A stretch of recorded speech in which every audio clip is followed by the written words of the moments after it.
The Tasmanian Devil. What a crazy little animal that is. They're so cool, man. And the noises they make. Yeah. Yeah, they're wild. See if you can find a recording of Tasmanian Devil noises. Yeah.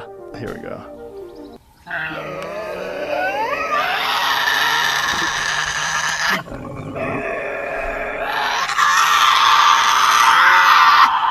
If you're camping in Tasmania, which I've done for thylacine searches and stuff, and you hear that, it is the most like terrifying. And then they're this big. But you hear this and you're like, something is going to rip me to shreds. They're real cute. Really cute.